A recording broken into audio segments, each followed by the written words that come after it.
माणसं तीर्थयात्रेला जातात, दुर्गभ्रमंती करतात, पण आपल्या जीवनदायी नद्यांचा प्रवास कधी समजून घेत नाहीत. आयुष्यात मी कधी नीरा परिक्रमा करीन असं मला स्वप्नात सुद्धा वाटलेलं नव्हतं. ही नर्मदा मैया माझ्या आयुष्यात आली नसती तर ही नीरा परिक्रमा घडलीच नसती. मी स्वतःला खूप भाग्यवान समजतो की मी नर्मदा माईचा आणि नीरा माईचा मुलगा आहे. नर्मदा मैयामुळेच माझं नद्यांकडे बघण्याचा दृष्टिकोन बदलला. इतकंच नाही तर तो अधिक व्यापक झाला असं मी म्हणू शकतो. कोणत्याही नदीकडे आता मी आई म्हणून पाहू लागलोय. जो भक्तिभाव आणि आदरभाव नर्मदा आणि गंगेबद्दल होता तोच भक्तिभाव आता प्रत्येक नद्यांच्या बाबतीत माझा झालाय. ज्याचा जन्म ज्या गोष्टीसाठी झालाय त्याने ते काम केलं पाहिजे. माझा जन्म नीरा परिक्रमेसाठी होता असं मी अभिमानानं म्हणतो. नर्मदा मैयाचे माझ्यावर किती मोठे उपकार आहेत.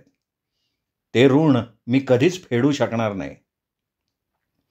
ही नर्मदा मैया माझ्या आयुष्यात आली नसती तर मग ही नीरा परिक्रमा मी कधी केलीच नसती. आयुष्यात नवीन काही घडलंच नसतं. तेच नेहमीसारखं रुटीनबद्ध आयुष्य मी जगलो असतो. फक्त नोकरी करत राहिलो असतो. एक दिवस रिटायर झालो असतो आणि एक दिवस या जगाचा मी निरोप घेतला असता. पण ही नीरा माझ्या आयुष्यात आली आणि माझ्या आयुष्यानं एक नवीन वळण घेतलं.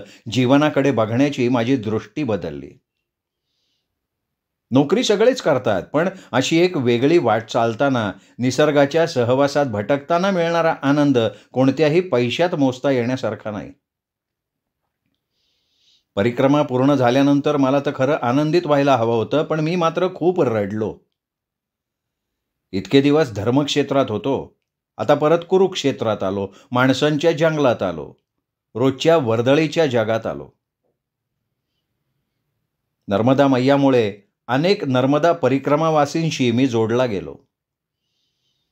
हिंदी गुजराती साहित्य अकादमी प्राप्त सुप्रसिद्ध लेखक अमृतलाल वेगड, मराठीतील सुप्रसिद्ध नर्मदा परिक्रमावासी लेखक जगन्नाथ कुंटे, भारतीताई ठाकूर, सुहास लिमये, मीनल फडणीस, सुमन किराणे, उद्य आचार्य अशा अनेक लोकांशी परिचय झाला. गुजरातमधील शूलपाणीला गेल्यावर केवडियाच्या बसस्टँडवर पायल तडवी या तिथल्या स्थानिक मुलीशी छान ओळख झाली. तिच्यावर मी नर्मदेची मुलगी ही कथा लिहिली. तिच्याबरोबर तिच्या घरातल्या लोकांशी छान स्नेहबंध जुळले माझे. नर्मदेच्या पाण्याचा गुणधर्मच असा आहे की ती परक्यांनाही आपलंसं करून टाकत असते. नर्मदा परिक्रमावासी परिक्रमा करतो तो या लोकांच्या प्रेमाच्या आधारावरच. नाहीतर आपल्याकडे 1-2 दिवस कोणी पाहुणं आलं तर लोकांना फारसं खपत नाही, लगेच त्यांची अडचण होते. पण नर्मदा काठावर राहणारे हे लोक नव्हे, नर्मदा मैयाची ही लेकरं, नर्मदा परिक्रमा करणाऱ्या नर्मदा पुत्रांची पिढ्यानपिढ्या काळजी आणि सेवा करताना दिसतात. आपल्याकडे ज्या पद्धतीनं माऊलींच्या पालखी सोहळ्यात वारकरी एकमेकांना माऊली म्हणून आदरानं पुकारतात, त्याच पद्धतीनं नर्मदा परिक्रमेत परिक्रमावासी नर्मदे हर हा परवलीचा शब्द वापरतात. बस एवढा एक शब्द उच्चारला की लोक समजून जातात तुम्ही परिक्रमावासी आहात. बाकी काही सांगायची गरजच पडत नाही. आई नर्मदा, वासुदेवानंद सरस्वती स्वामी हे तुझे लाडके भक्त. कुमारिकेच्या रूपात तू त्यांना अनेकदा दर्शन दिलंयस. गरुडेश्वरला अखेरचा श्वास स्वामींनी तुझ्या कुशीत घेतलाय. गरुडेश्वरला टेंबे स्वामींची समाधी, बाजूला दत्त मंदिर. गरुडेश्वरला भेट दिल्याचा तो दिवस आजही मला जसाच्या तसा आठवतोय. एक दिवस सुट्टी काढून गरुडेश्वरला जायला निघालो. पुण्याहून नाशिकला आलो. रात्री नाशिकहून राजपिपला बस मिळाली. राजपिपलावरनं गरुडेश्वर अर्ध्या तासाच्या अंतरावर. गरुडेश्वरला पोहोचलो तेव्हा रात्रीचे 3:45 वाजले होते. बसमधनं उतरणारा मी एकटा. मला उतरवून बस निघून गेली. अंधार अजून दाट होता. गाव अजून झोपलेलं होतं. टेंबे स्वामींचं मंदिर नेमकं कोणत्या बाजूला आहे ते लक्षात येईना. मोबाईलवर लाईव्ह लोकेशन पाहिलं. टेंबे स्वामींचं मंदिर 2 किलोमीटर अंतरावर दाखवत होतं. रस्त्याच्या बाजूला असलेल्या बंद दुकानाच्या शटर खाली बसलो. बाजूला 2 माणसं झोपलेली. मी बॅगेतनं शाल काढली, अंगाभोवती गुंडाळली. स्वामींच्या इतका जवळ आलोय, पण उजाडल्याशिवाय जाता येणार नव्हतं. आता घड्याळात 4 वाजले होते. अजून 1 तास कसा तरी काढून 5 वाजता निघूया, असं मनातल्या मनात मी ठरवलं. अधूनमधून रस्त्यावर तुरळक वाहनं जाताना दिसत होती, पण हात करणार तरी कोणाला? 2 पायांवर बसून थोडं अवघडल्यासारखं झालं होतं. झोप डोळ्यावर येत होती, पण झोपणार कसं? खाली जमीन धुळीनं माखलेली. रस्त्याच्या पलीकडे एक मोटरसायकल आणि एक 4 व्हीलर गाडी थांबलेली दिसली. काय वाटलं कुणास ठाऊक, उठलो. कपडे मागून झटकले. रस्ता ओलांडून गाडीजवळ गेलो. समोर पोलिसांची 4 व्हीलर गाडी. गाडीतला पोलीस मोटरसायकलवाल्याशी बोलत होता. पोलिसांची गाडी पाहून क्षणभर वाटलं की या पोलिसांनी आपण कोण, कुठले चाललाय एवढ्या रात्री, अशी चौकशी नाही केली म्हणजे बरं. तर दुसरं मन म्हणलं केली तर केली चौकशी, त्यात घाबरायचं आहे काय? तू काही चोर नाही आहेस, भक्त आहेस स्वामींचा, त्यांच्या दर्शनासाठी आलायस. कर नाही त्याला डर कसली? चल हो पुढे, भिऊ नको, स्वामी आहे तुझ्या पाठीशी. पोलिसांची गाडी निघून गेली. मोटरसायकलवाल्या 2 मुलांना मंदिर किती लांब आहे मी विचारलं आणि योगायोगानं ती मुलं मंदिराच्या बाजूलाच चालली होती. बसा म्हटले गाडीवर. बसलो. 5-10 मिनिटात आम्ही मंदिरापाशी पोहोचलो. मुलं निघून गेली. मंदिर अजून झोपलेलं होतं. एक वयोवृद्ध बाबा झाडलोट करत होते. एक पोलीस बाकावर बसलेला दिसला. दर्शन के लिए आए थे, एवढंच त्या बसलेल्या पोलिसाला बोललो. तो त्यावर काही बोलला नाही. एका रिकाम्या बाकावर मी बॅग डोक्याखाली घेतली, सरळ आडवा झालो. नर्मदा माईचा खळखळता प्रवाह कानावर पडत होता. जणू काही माझी नर्मदा माई मला विचारत होती, आलास का मुला? थकला असशील, आता थोडा वेळ आराम कर, मग भेटूयात आपण. 20-25 मिनिटं अंग टाकलं. बरं वाटलं. उठलो. घड्याळात आता 5 वाजत आले होते. घाटावर जाऊन आंघोळ करायचं ठरवलं. त्याचवेळी तिथे एक व्यक्ती आली. त्यांचं नाव मधुकर सोनवणे. राहायला बडोद्याला असतात. 2 दिवसांपूर्वी ते गरुडेश्वरला आले होते. ते उत्तम सनई वादक आहेत. दर महिन्याला गरुडेश्वरला येऊन मंदिरात जाऊन सनई वाजवतात, सेवा करतात. तर ते मधुकर सोनवणे मला म्हणाले की घाटावर आंघोळीसाठी जाऊ नका, घाटाच्या फरशा तुटल्यात, पाय घसरून पडाल, पाणी खोल आहे, तुम्ही माझ्याबरोबर या. मंदिराच्या ट्रस्टींसाठी स्नानगृह आणि शौचालयाची जवळच सोय केलेली होती. मधुकर काकांनी त्यांच्या जवळच्या किल्लीनं स्नानगृहाचा दरवाजा उघडला. भला मोठा हॉल, 5-6 स्नानगृह, बाजूला शौचालय. ते काका मला म्हणाले की मी दर महिन्याला गरुडेश्वरला येतो, आलो की 2-3 दिवस मुक्काम करतो. घाटावर न जाता इथेच गरम पाण्यानं आंघोळ करतो. हॉलचा पुढचा दरवाजा लावून घ्या, पाणी गरम आहे, आंघोळ करून घ्या, कोलगेट वगैरे पाहिजे असेल तर सांगा. बंदिस्त स्नानगृह. बादलीत पाणी सोडलं, पाणी गरम. बादली भरेपर्यंत जवळच्या कोलगेट ब्रशनं दात घासून घेतले. मस्त 2 बादल्यानंतर अंगावर घेतल्या. प्रवासाचा सगळा शीण कुठल्या कुठे निघून गेला. कपडे बदलले. तोपर्यंत काकांची सुद्धा आंघोळ झाली होती. प्रवासाची दगदग कुठल्या कुठे पाळाली. मधुकर काका मला म्हणाले, चला चहा घेऊ आपण. मी फोन चार्जिंगला लावला. हॉलचा पुढचा दरवाजा उघडून बाहेर आलो. जवळच दत्त बुक डेपोचं दुकान होतं. तिथे चहा नाश्ता मिळतो. मंदिराच्या बाहेर बाकावर बसलेल्या तरुण पोलिसाला काकांनी चहासाठी बोलवलं. दुकानदाराला काकांनी 3 चहाची ऑर्डर दिली. दुकानात विविध प्रकारची धार्मिक पुस्तकं होती. लेखक जगन्नाथ कुंटे यांची नर्मदा परिक्रमेची पुस्तकं दिसली आणि त्याच बाजूला माझं शूलपाणीचं अद्भुत विश्व हे पुस्तक मी बघितलं आणि मला आश्चर्य वाटलं आणि खूप आनंदही झाला. काकांना आम्ही माझं पुस्तक दाखवलं. त्यांनाही खूप आनंद वाटला. दुकानदारासोबत माझ्या पुस्तकाचा त्यांनी फोटोही काढला. मधुकर काकांना मी बोलता बोलता म्हणालो की तुम्ही इतकं छान मराठी कसं काय बोलता? ते म्हणाले की मी मूळचा पुण्याचा आहे. वडील बँकेत कामाला होते. त्यांची बदली बडोद्याला झाली. मग आम्ही इथे बडोद्याला कायमचे स्थायिक झालो. फार क्वचित पुण्यात येतो, शक्यतो नाही जात पुण्यात. मी म्हटलं का बरं, पुण्यात का नाही जात? तर म्हणाले पुण्यातल्या लोकात आतिथ्यशीलपणा जरा कमी आहे. त्यांच्या वागण्या बोलण्यात फार औपचारिकपणा असतो. राग मानू नका तुम्ही, मी स्पष्ट बोलतोय म्हणून, पण मला हा अनुभव खूप वेळा आलाय. इकडे बघा, इकडे गुजराती माणूस खूप आतिथ्यशील, खाऊ पिऊ घालण्यात ते कधीही मागे पुढे बघत नाहीत. मी म्हणालो, कदाचित हा नर्मदेच्या पाण्याचा गुणधर्म असावा. नर्मदा काठी राहणारी माणसं इथून तिथून फार प्रेमळ. काका म्हणाले, हो तसंही असेल. आम्ही तिघांनी चहा घेतला. चहा प्यायल्यावर चहाचे पैसे मी पटकन दिले. काका म्हणाले, अरे तुम्ही का पैसे देताय? मी आणलं ना चहाला तुम्हाला.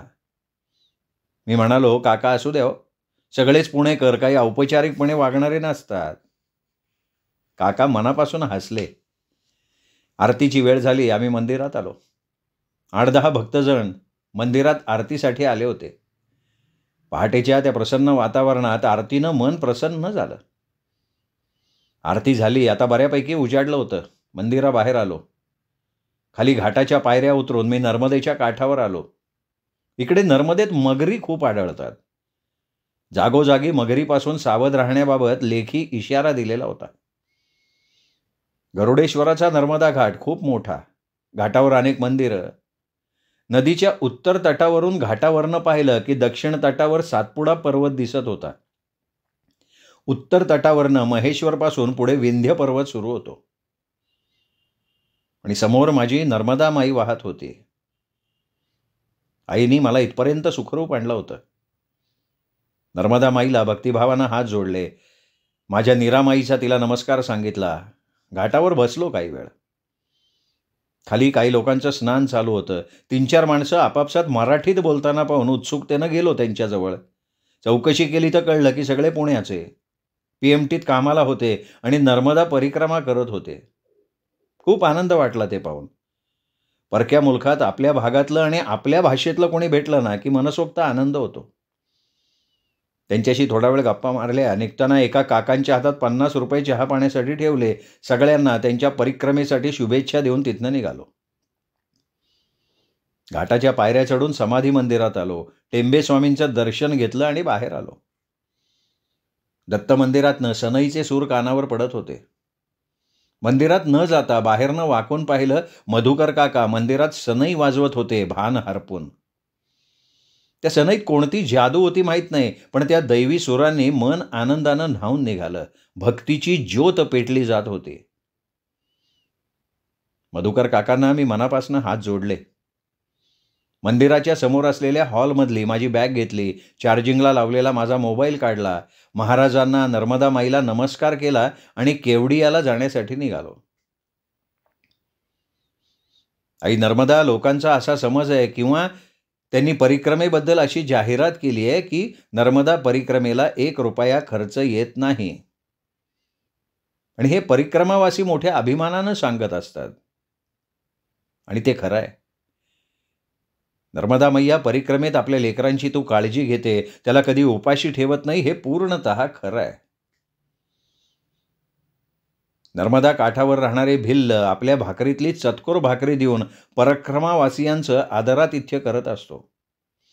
परिक्रमावासियांबद्दल त्या गरीब माणसांच्या मनात नितांत आदराची भावना असते. या गरीब लोकांच्यामुळे परिक्रमावासी परिक्रमा करत असतो. हे चित्र आता कुठेतरी बदललं पाहिजे आई. अजून किती दिवस या गरीब लोकांवर भार देऊन आम्ही परिक्रमा करणार आहोत? मोटार बसनं परिक्रमा करणारे हजारो रुपये खर्च करून आणि खिशात ATM कार्ड ठेवून परिक्रमा करत असतात, तर पंढरीच्या वारीतही वारकरी जवळपास 4 पैसे ठेवून वारी करत असतात. मग नर्मदा परिक्रमा करताना ज्यांना शक्य आहे त्यांनी 4 पैसे जवळ ठेवून परिक्रमा करायला काय हरकत आहे? आपल्या सोयीनं स्वेच्छेप्रमाणे गरिबांना मदत जरूर करावी.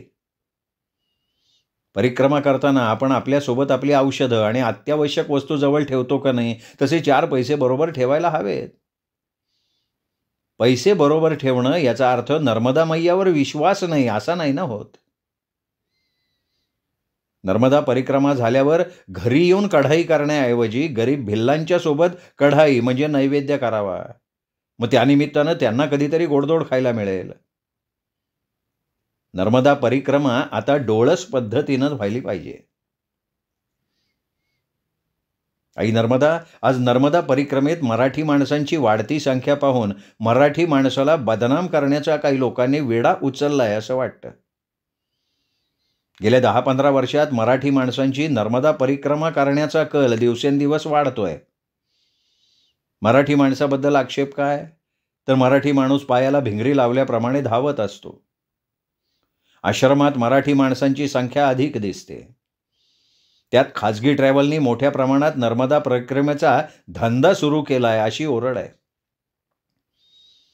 वास्तविक या आरोपात फार तथ्य आहे किंवा ते फार गंभीरपणे घ्यायला पाहिजेत असं मला नाही वाटत, अजिबात नाही वाटत. पण उठसूट परिक्रमेवरनं मराठी माणसाला ट्रोल करणं, त्याची बदनामी करणं हे थांबलं पाहिजे. नर्मदा परिक्रमा म्हटलं की त्यात अनेक प्रकारचे हौसे-नवसे लोक असतात.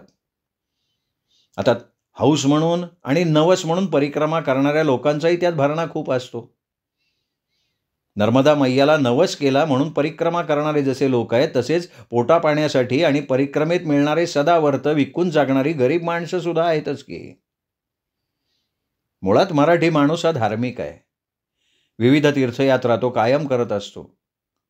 पोटाला खायला मिळत नाही म्हणून किंवा नवस केला म्हणून तो नर्मदा परिक्रमा करतोय असं चित्र कुठेही पाहायला मिळणार नाही. एक वेळ त्याला कोणाकडे काही मागायची लाज वाटेल, पण सदावर्त विकून तो नर्मदा माईची बदनामी कधी करणार नाही. आणि बहुतेक लोक ATM जवळ ठेवत असतात आणि त्यात गैर काही असं अजिबात नाही. याचा अर्थ नर्मदा मैयावर त्यांची श्रद्धा नाही असा अजिबात नाही. वारी करताना जर तुम्ही 4 पैसे जवळ ठेवून वारी करता, तर नर्मदा परिक्रमा करताना 4 पैसे जवळ बाळगले, तर त्यात कोणी आक्षेप घेण्यासारखं काय आहे? किती दिवस माईवर आणि तिच्या त्या गरीब लेकरांवर भार होऊन आपण परिक्रमा करणार आहोत? शक्य झालं तर यथाशक्ती विविध आश्रमांना आणि गरीब मुलांना आर्थिक मदत आपण नक्की करू शकतो. परिक्रमा झाल्यावर शूलपाणीच्या झाडीत जाऊन कढाई नक्की केली पाहिजे आणि त्यांना तरी कधीतरी गोडधोड खाऊ घातलं पाहिजे ना. सद्गुरूंचा आदेश असेल तर नर्मदा परिक्रमेला जा, नाही तर जाऊ नका, असं सांगणारी आपल्याकडे काही कमी नाही आहे. पण आपण सर्वसामान्य माणूस. परिक्रमेचा विचार मनात येणं ही सुद्धा त्या नर्मदा माईची आणि सद्गुरूंचीच कृपा आहे, हो की नाही आई? कुणाच्याही मनात वारी किंवा तुझी नर्मदा परिक्रमा करण्याचा विचार येत नाही. कोणी लहान कोणी मोठा असा भेदभाव नर्मदा मैया कधी करत नाही. मग भेदभाव करणारे आपण कोण? एकूणच काय तर नर्मदा परिक्रमेवरनं मराठी माणसाला ट्रोल करणं आता थांबलं पाहिजे.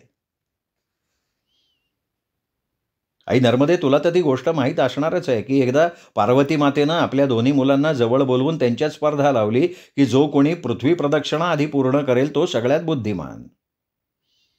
भगवान कार्तिकेय आपल्या मोरावर आरूढ होऊन पृथ्वी प्रदक्षिणा करायला पटकन निघाले, पण गणपती बाप्पांनी मात्र आपल्या आईवडिलांच्या भोवती प्रदक्षिणा घातली आणि म्हणाले की तुम्हीच माझं जग आहात, तुमची प्रदक्षिणा म्हणजे पृथ्वीची प्रदक्षिणा नाही का?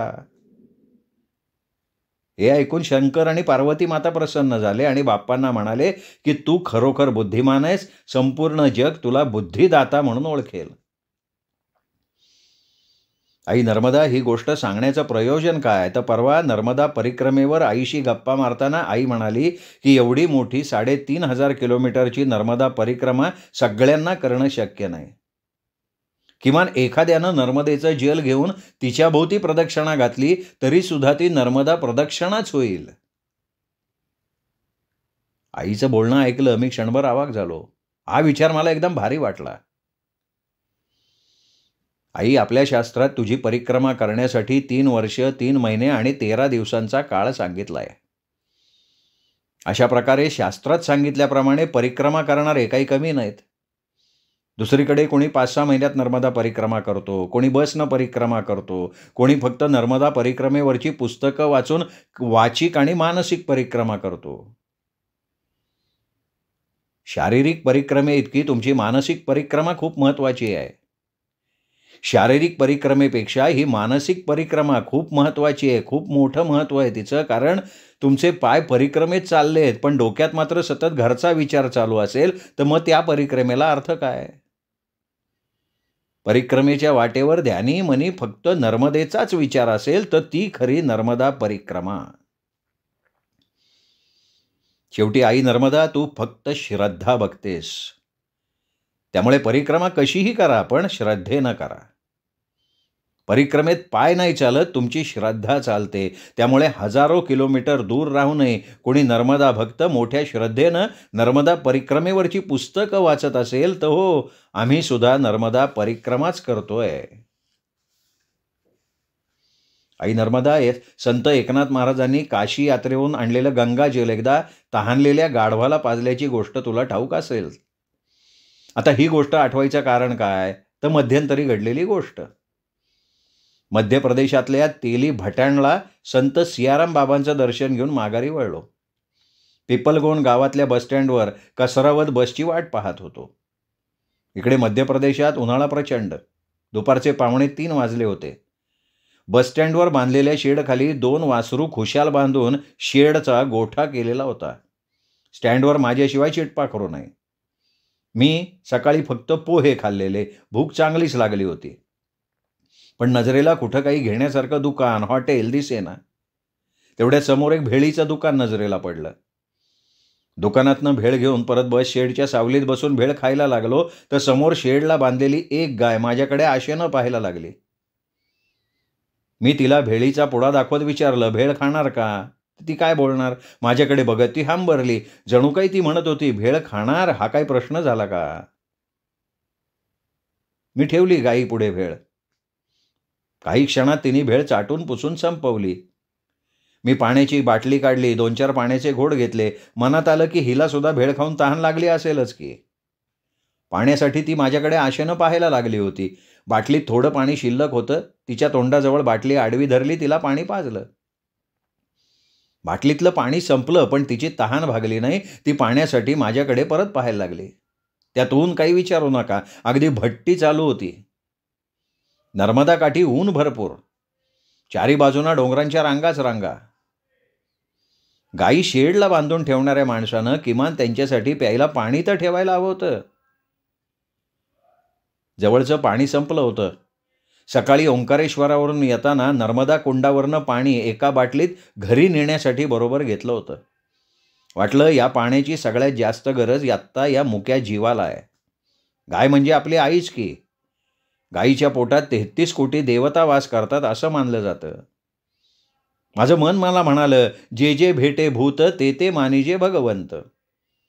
तहानलेल्या गाढवातही संत एकनाथ महाराजांना भगवंताचं दर्शन घडलं आणि त्यांनी गंगाजल गाढवाला पाजलं. तू पुण्यबिण्य बाजूला ठेव, या गायीला पाणी पाज. आई नर्मदे, पिशवीतनं तुझ्या नर्मदा जलाची बाटली काढली, गायीला पोटभर पाणी पाजलं. पाणी पिऊन तिचं पोट तृप्त झालं आणि पाणी देऊन माझं मन तृप्त झालं. श्रोते हो, हा होता 6वा भाग. 7वा भाग उद्या. तोपर्यंत नमस्कार मित्रो. ऐकत रहा साहित्य पंढरी कथाकथन चॅनल.